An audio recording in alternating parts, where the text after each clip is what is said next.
Pessoal, aqui é o professor Wallace, tudo bem com vocês? Estarei, mais um ano aí trabalhando conteúdo de geografia, tá? Espero que esse ano seja muito proveitoso, sejam todos bem-vindos.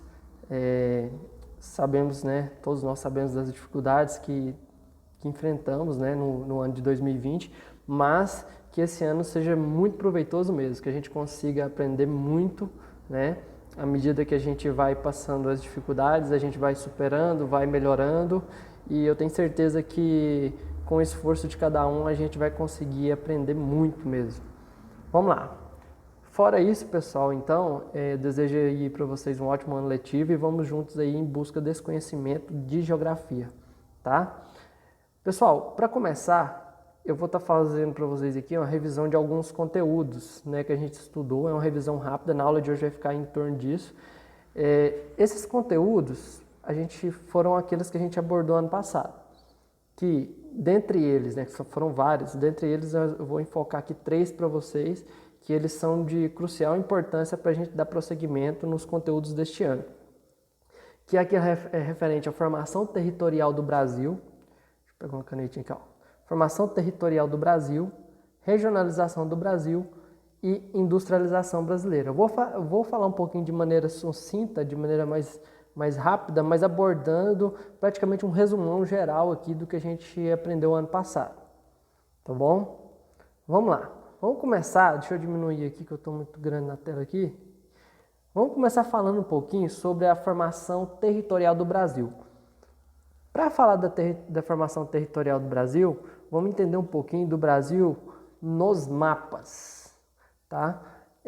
Quando a gente fala do Brasil, deixa eu diminuir mais um pouquinho que eu estou muito grande aqui na tela. Não tem necessidade de eu ficar desse tamanho aqui não. Aqui. Quando a gente fala do Brasil, a gente tem o Brasil localizado nessa posição aí no mapa mundi, né? Vamos entender essa ideia de centralidade. A gente sempre aprendeu, a gente sempre aprende nos mapamundos que a gente sempre tem aqui a América, Tanto é que o Brasil está aqui na América do Sul, praticamente na América. Sempre temos aqui a África e a Europa na parte central e temos aqui a Ásia, basicamente, juntamente com a Oceania aqui embaixo, ó, na parte direita, no leste, Essa ideia, pessoal, lembrando que o planeta é como se fosse uma esfera, essa ideia ela surgiu principalmente porque os primeiros a confeccionar os mapas e a fazer a exploração do mundo aqui, ó, foram os europeus. Então, eles sempre elaboraram um mapa desde o início, sendo eles como a parte central do planeta. Então, é por isso que nós temos aí a Europa sempre como centro, porque foram os europeus os primeiros, a origem dos primeiros cartógrafos, que fizeram os primeiros mapas mundis, que a gente tem aí na história.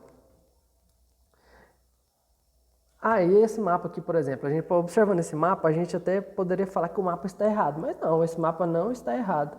Talvez se nós, se os primeiros cartógrafos tivessem vindo da América, talvez hoje teríamos a América como a parte central, O que é bem diferente, porque nós sabemos que a ocupação do continente começou primeiramente pela Europa, praticamente saiu da África, foi ocupando a Europa, Ásia e por último vieram aqui, ocupar a América e depois a Oceania. Então esse é um motivo que a gente tem o Brasil, por exemplo, aqui na América do Sul, mas sempre na parte, sempre localizado na parte oeste do planeta. Deixa eu ver se eu consigo voltar esse slide aqui. Aqui, como a gente pode observar aqui nessa rabisqueira que eu fiz aqui. Vamos passar o slide para frente. Pessoal, o Brasil é um país, a gente sabe que o Brasil é o 5º maior país do mundo em tamanho territorial, A gente basicamente tem a 6ª maior população mundial também. E olha no cantinho aqui, a gente tem 8.514.876 quilômetros quadrados. É muita coisa. O Brasil é praticamente um país que a gente chama de país continental. Por quê? Porque ele tem o tamanho de ser continente. Muitos desses estados brasileiros aqui são maiores que muitos países europeus, por exemplo. Vamos lá. O Brasil é um país que tem um grande litoral, são mais de 7.367 quilômetros de praia. Então é muita coisa, né? Lembrando que ainda faltou mostrar um pedacinho aqui no sul, ó. Toda essa área verde, mais um pedacinho aqui, ó. Então é um litoral imenso. Outra coisa, o Brasil também, né, aqui na América do Sul, ele também é o maior país da América do Sul, ele tem uma grande área de fronteira. O que é fronteira? Fronteiras são áreas de limitações com outros países, que são essas partes aqui, ó. São áreas do território delimitados com os outros países aqui do entorno, tá? Só de fronteira o Brasil tem mais de 15 mil quilômetros, quase 16 mil quilômetros de área de fronteira. E aqui eu encontrei esse mapa aqui, esse mapa mostra bem para vocês, se a gente pudesse colocar alguns países europeus dentro do Brasil, olha o tanto de país que ia caber aqui. Olha aqui, por exemplo, a Alemanha, Espanha, Portugal, França, que são países mais famosos aqui, Itália. Todos eles caberiam aqui no Brasil, ainda sobraria espaço, né? Como a gente pode observar aqui, ó. Então, assim, o Brasil é um país que tem uma extensão territorial muito grande, né? Sem falar das riquezas naturais e tudo mais, né? O problema do nosso país é a administração política, né? Vamos lá, vamos falar um pouquinho sobre a formação do nosso território. Lembrando que o Brasil nem sempre teve esse formato, esse tamanho. Ao longo, né, da chegada dos europeus aqui, principalmente os portugueses, esse território ele foi sendo ampliado ao longo do tempo. Começando primeiro com a chegada aqui dos portugueses. Nós temos aí a viagem, né, na linha vermelha, nessa linha azul era onde eles deveriam ter feito o trajeto em 1500. Porém, eles acabaram fazendo esse outro trajeto da linha vermelha e acabaram chegando aqui no Brasil. Com a ocupação brasileira aqui, ó, até 1500, os mapas do mundo, eles não tinham a América, porque eles ainda não tinham descoberto ela. Então, olha aqui um exemplo de alguns mapas, né? Ó, esse mapa aqui, antes do ano de 1500, onde ainda não tinha a América. Deixa eu voltar o slide aqui. E observem aqui, ó, tá faltando a América aqui do lado de cá. Só tinha a África, a Europa e a Ásia. Né? Muito menos a Oceania, né? Eles acreditavam que poderiam ter terras aqui, mas eles ainda não tinham descoberto nem a Oceania. Depois, com a chegada de Cristóvão Colombo aqui na América, temos algum mapa do período. Então, olha aqui como eles desenharam a América naquela época. Né? Lembrando a vocês que eles não tinham avião, eles não tinham satélite, não tinha nada. Então, era só embasado nas viagens de navio. Pensando bem por essa época aí, né, pessoal, até que a África está bem próximo do que a gente conhece hoje, ó. E alguns países europeus também, alguns países... Esse mapa aqui ficou bem amplo. Eles costumavam decorar bastante os mapas, né? Colocar desenhos, né, nos oceanos. Esse mapa aqui já foi com a descoberta do Brasil um mapa já... Aquele era da Cristóvão Colombo, porque esse aqui foi um tempo depois da descoberta do Brasil, né? Que eles elaboraram esse mapa, que é um mapa bem próximo, né, da realidade dos continentes que a gente tem hoje. Ó, os primeiros mapas desenhados do Brasil. Os primeiros mapas do Brasil são esses aqui. Eles, como eles chegaram pelo litoral, então as primeiras coisas que eles faziam era desenhar o litoral e colocar nomes. Olha aqui. Esse aqui é o nome dos locais que eles iam. Né? Tá bem pequenininho, não dá pra gente ler, mas eles colocaram o nome dos locais. E eles preenchiam com vários desenhos, principalmente a questão dos índios, né? Porque eles trouxeram depois os escravos, fizeram os africanos lá de escravos, trouxeram e escravizaram os índios e utilizavam eles como mão de obra para poder extrair a madeira, o ouro, as coisas que tinham aqui, né, no território brasileiro. Então era como eles desenharam isso aí. Provavelmente isso aqui, essas árvores eram pau-brasil, né? E os indígenas ali, que ficavam com o serviço pesado. Aqui temos aqui outro mapa, né, mais bem delimitado. Quando os portugueses, ó, uma questão que a gente tem que falar, os primeiros fatores, o primeiro tamanho do território brasileiro se deve à questão do Tratado de Tordesilhas. Era um tratado que ele é antes da descoberta ainda do Brasil lá pelos portugueses, que é um acordo feito entre Espanha e Portugal, aonde as terras ocupadas do leste do planeta pertenciam a Portugal e as terras a oeste pertenciam à Espanha. E eles fizeram isso para evitar qualquer conflito. Então, o primeiro mapa do Brasil é esse. Deixa eu ver se tem ele maior aqui, ó. Então a gente tinha o Brasil dessas duas maneiras. Essa parte verde, ela era ocupada pela Espanha, e essa parte aqui que era o Brasil de Portugal, tá? Com o tempo depois, vocês vão ver que esse território ele vai ser ampliado. Principalmente aqui, ó, com o Tratado de Madrid. Em 1750, muitas áreas aqui, ó, da Espanha, por exemplo, não estavam sendo ocupadas, como essa parte aqui. Aos poucos, os portugueses eles foram avançando nessa área. Então, depois eles chegaram a fazer um acordo em que poderia ficar, né, ocupar esse território, os países que tivessem posse ficavam com o território. Então, como os portugueses eles ocuparam essa parte aqui, eles acabam, nesse novo acordo, ampliando o território brasileiro nessa parte. Vamos aqui. E aqui a gente tem um exemplo de... Deixa eu ver se eu consigo diminuir mais aqui. Isso aqui é uma evolução do mapa brasileiro ao longo do tempo. Olha, a gente tem aqui, ó, 1534, com as capitanias hereditárias. Depois nós temos aqui em 1573. E observem, pessoal, que ao longo dos anos o mapa brasileiro, o território brasileiro foi sendo ampliado, né? Até chegar nessa parte que a gente conhece hoje, que esse mapa aqui, que é o último, a última modificação foi em 1990, tá? Então olha aqui, a grande evolução que a gente teve aqui no território até ele chegar no tamanho que se consolida hoje. Vamos lá. Muita gente pensa que o Brasil, dominou o Brasil era sempre desse tamanho. Não, tiveram essas modificações, é uma coisa a ser abordada. Segundo ponto, regionalização do Brasil. O Brasil ele é dividido atualmente de duas formas. Primeiro, antes de qualquer coisa, vamos definir o que é região. Podemos definir região como uma parte do espaço que tem características em comum com as partes vizinhas. Você pega os estados e agrupam de acordo com características em comum entre eles. Tá? Isso é chamado de região.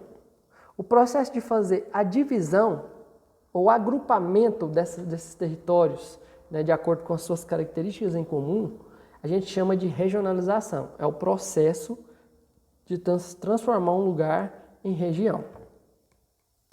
Ó, no Brasil, porque a gente pode ter vários tipos de regionalização, embora a gente vai abordar duas aqui. Por que o Brasil pode tem inúmeras, né, maneiras de se regionalizar? São dois motivos básicos que eu mencionei aqui para vocês, aqui, ó, destaquei. O fato de o território brasileiro ser imenso, né, como a gente pôde observar, e porque no Brasil a gente teve um processo de muitas migrações, o pessoal deslocou muito no espaço, tiveram muitas modificações, o território nem sempre foi do tamanho que era, então assim, esses são dois motivos que podem fazer o Brasil ter várias regionalizações. Por exemplo, vamos supor que você coloca um estado naquela região, mas depois aquele estado ele muda de tamanho, então você vai ter que mudar a região, né? O processo de regionalização. Ó, dentre as principais propostas que a gente tem, ó, a que é mais utilizada é a que foi feita pelo IBGE em 1970, basicamente. É 1943, para a gente ser mais específico, que é aquela divisão do Brasil em 5 regiões. Tá? Essa é a mais utilizada. E essa divisão ela veio ocorrendo ao longo do tempo. Por exemplo, em 1941, né? 1941, a gente tem aqui algumas modificações. Tem, por exemplo, que o estado do Mato Grosso era apenas um só, não tinha o Mato Grosso do Sul. O estado de Goiás e Tocantins era apenas um, né? São alguns exemplos disso aí. A gente tem aqui também uma divisão. Pode observar que essa região norte aqui ela é bem diferente da atual. Que essa diferenciação nossa atual foi de 1988. A última modificação que teve, né, daqui, passando dessas 3 aqui, até chegar nessa última, foi que em 1988 a gente teve a divisão aqui, ó. Tinha o estado do Tocantins, ele passou a pertencer à região norte. E o estado do Mato Grosso aqui, né, ele foi dividido e aí passou a surgir o estado do Mato Grosso do Sul. Depois de lá para cá, a gente não teve mais modificações, né? Desde 1988 não teve mais essa divisão aí das regiões. Então, as regiões do IBGE ficaram as seguintes: região norte, região nordeste, região centro-oeste, que a gente tem aqui o estado de Goiás, né? Que é nosso estado, região Sudeste e região Sul. Falando ainda que o Brasil pode ter vários tipos de regionalização, temos aí, por exemplo, se a gente pudesse dividir o Brasil de acordo com as bacias hidrográficas, a gente teria essa divisão aí, mas não vem ao caso, né? A outra divisão é a divisão dos 3 complexos regionais. Teve um geógrafo chamado Pedro Pinchas Geiger. Ele basicamente achou incorreto fazer aquela divisão lá política respeitando a divisão dos estados, né, do IBGE, e ele elaborou uma divisão levando em consideração não a divisão dos estados, mas a característica de cada região. A partir disso, ele dividiu em 3 regiões. Vamos lá.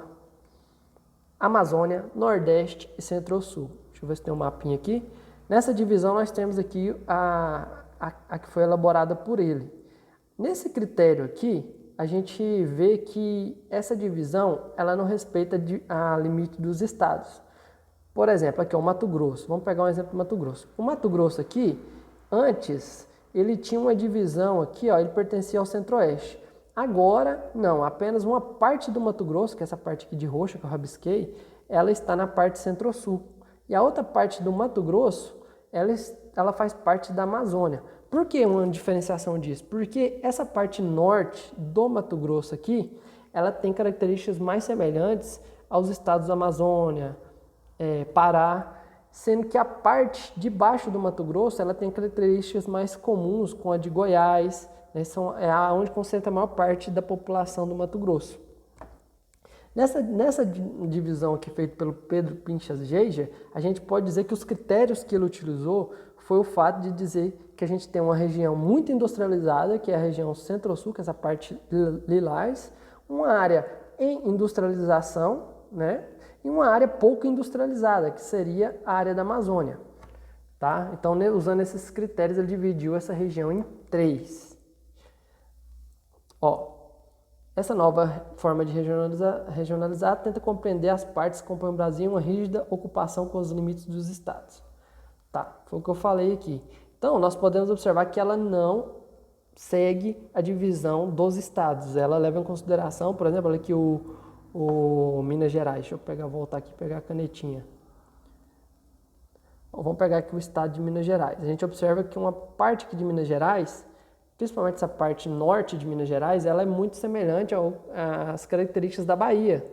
Então, ele pegou essa parte e jogou ali para a região Nordeste, que, diferente da do IBGE, né, todo o estado de Minas Gerais estava na região Sudeste. Que aqui a gente não tem a região Sudeste, a gente tem a Centro-Sul, né, na do Pedro Pinchas Geiger. Então, qual que é a principal diferença aqui? Comparando as duas regionalizações, a principal diferença é que a divisão do IBGE, ela respeita limites dos estados. E já a do Pedro Pinchas Geiger, ela não respeita limites dos estados. É a principal característica, a principal diferença entre essas duas regiões. Por último, pessoal, aqui vamos falar um pouquinho da questão da industrialização. A industrialização brasileira, né, a gente tem que lembrar que ela ocorreu de maneira tardia. O Brasil passou a ter indústrias a partir do ano de 1930, mas a industrialização mundial, o caminhão passando, a industrialização mundial, ela começou na Inglaterra por volta de 1780, 1770, por ali. Então o Brasil já veio bem atrasado, né? E ela passou por 3 processos, a industrialização até chegar no Brasil. O Brasil só vai entrar na terceira parte do processo. A primeira industrialização, ela ocorreu na Inglaterra, tá? E o que se destacava era a indústria de tecidos, a indústria têxtil, e a gente tinha principalmente, né, a utilização do ferro para poder fazer as maquinarias. Tá? A gente tem aqui a extração e tinha a questão como funcionavam as máquinas. As máquinas elas funcionavam através do aquecimento do carvão mineral, que a gente tem nessa segunda imagem aqui. O terceiro processo ocorre em 1860 a 1945, aonde a industrialização ela sai, deixa eu botar um slide aqui, gente, desculpa aí. Ela sai da Inglaterra e ela passa aí para os Estados Unidos, Reino Unido, Bélgica, Japão, França, Alemanha e Itália. A principal matriz energética aqui foi a energia elétrica, tá? A matriz energética aqui foi a energia elétrica e eles passaram a substituir o carvão pelo petróleo. Tá? Foi aí que surgiu então a petroquímica, que são indústrias de produção de energia a partir do petróleo. Vamos para o próximo. E a terceira fase, que foi a última fase da industrialização, ela ocorreu de 1950 para cá. O Brasil entrou em 1930, então ele entrou praticamente na segunda revolução industrial, né? E adentrou aí praticamente a terceira revolução industrial, já estava em curso aí. Né? Enquanto o Brasil estava começando a industrializar, todo mundo ali, esses países que eu mencionei, eles já estavam industrializando. Na terceira fase da industrialização, se destacam a questão da informática, né? Tivemos aí deixa eu voltar esse slide aqui, gente, perdão. A questão da informática, a criação da televisão, né? A criação, durante essa fase, a gente tem a questão da robótica, surgimento do telefone, surgimento dos laboratórios, evolução da medicina, que a gente chama de biotecnologia, e o crescimento bélico, que são criação de armamentos, né? Essa terceira revolução ela teve grande desenvolvimento, principalmente durante e após a Segunda Guerra Mundial, né? Vamos lá falar um pouquinho a questão do Brasil. E temos aí a industrialização contemporânea, que é a industrialização de hoje, que ela é enfatizada na qualificação da mão de obra. Todo mundo hoje, para trabalhar, a pessoa tem que ter uma qualificação. Antes, as industrializações elas ficavam nas grandes cidades, hoje não tem mais isso, temos uma desconcentração industrial. Até cidades pequenas têm polos industriais hoje. E hoje todo tipo de faturamento, todo tipo de dinheiro, investimento é feito através de sistema de holdings, ou que a gente fala que chama de bolsa de valores. Pessoal, aqui já a gente tem um mapa mostrando a distribuição da tecnologia, né? A partir aí do século XX, a gente vê que países que estão de vermelho, como Estados Unidos, Canadá, Austrália, Europa, elas eram os países bases da onde saía toda a inovação tecnológica. Aonde a gente tem de laranja aí no mapa, a gente tem países que recebem essa tecnologia criada pelos de vermelho. E aonde estava de amarelo nessa questão aí do século XX, a gente são os países que eles não recebiam, eram excluídos tecnologicamente, tinham dificuldades para receber essas tecnologias e dependiam totalmente desses outros países aí. Isso no século XX. Industrialização brasileira. A industrialização, primeiro vamos entender o que é industrialização. Industrialização é o processo de implantar indústrias num local, numa região. Isso é industrialização. O Brasil, no começo, a industrialização do Brasil ela não era tão significativa. O Brasil, as primeiras indústrias do Brasil era a confecção de bens não duráveis, de sapato, coisas que eram descartáveis. O Brasil só passou a ter praticamente indústrias de eletrodomésticos, indústrias mais evoluídas, quando o Brasil passou a extrair ferro no território. O Brasil não tinha encontrado ainda depósitos de minério de ferro, que era a base das indústrias. Quais os fatores que fizeram com que o Brasil pudesse ter essas indústrias no país, né? Trouxesse indústrias para cá? Foi a acumulação de capital, né? O Brasil teve dinheiro. Como que o Brasil conseguiu esse dinheiro, né? Não, primeiro vamos abordar as três, né? Acumulação de capital, trabalho assalariado, né? O trabalho escravo deixou de existir no Brasil, a gente passou a ter um trabalho assalariado, pessoas passaram a receber pelo trabalho, e o mercado consumidor interno, né? Que o Brasil passou a ter pessoas trabalhando, recebendo, então tinham pessoas para consumir o que era produzido aqui. E toda essa acumulação de capital ela surgiu por causa da produção de café. Todo o dinheiro que o Brasil tinha para poder investir nas indústrias veio do café, tá? A produção cafeeira. Tanto é que o lugar que tinha maior concentração, a plantação de café, era o estado de São Paulo. Então é por isso que também é ali que se concentrou a grande quantidade de indústrias no país.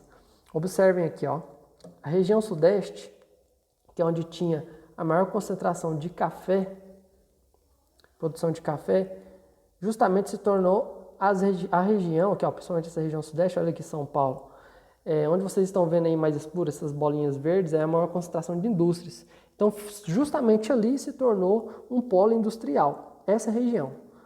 Basicamente porque também tinha maior concentração de pessoas trabalhando, né, no plantio do café, e também pelo fato também de ter mais gente, seria melhor a gente ter teria um mercado consumidor maior e teria também mais mão de obra para trabalhar nas indústrias. Então foi por isso que a industrialização ela começou nessa região. Vamos lá. Bom, com a industrialização, outras coisas começaram a surgir, como, por exemplo, o êxodo rural, pessoas saindo, né, com a mecanização do campo, pessoas começaram a sair da zona rural e vir para a cidade, começou a surgir alguns problemas urbanos, crescimento rápido das cidades, que geraram, por exemplo, as favelas e outros problemas, né? Pessoas que antes trabalhavam no campo passaram a viver aí, né, na miséria. Essa questão da urbanização dos problemas sociais, pessoal, não vou abordar agora. Temos aí, por exemplo, uma imagem mostrando como que ocorreu a urbanização, né? Que ó, a gente tinha o campo, à medida que as pessoas foram ocupando o espaço, esse espaço foi se urbanizando. Bom, para não ficar muito extensa a aula, pessoal, a tarefa de vocês vai ser a seguinte. Através do que eu abordei aqui, eu vou estar passando para vocês um link do texto, do conteúdo e também um link de alguns vídeos para vocês estarem acessando. A tarefa vai ser a seguinte: através do que foi apresentado nessa aula, faça um resumo em seu caderno abordando os principais temas da aula. Vocês vão fazer um resumo abordando tudo que eu falei nessa aula aqui, né, colocando as principais ideias. Em seguida, vocês vão estar tirando a foto e estar enviando para mim poder estar corrigindo e estar fazendo um feedback do que vocês escreveram. Beleza? Qualquer dúvida aí, entre em contato comigo. Tá bom?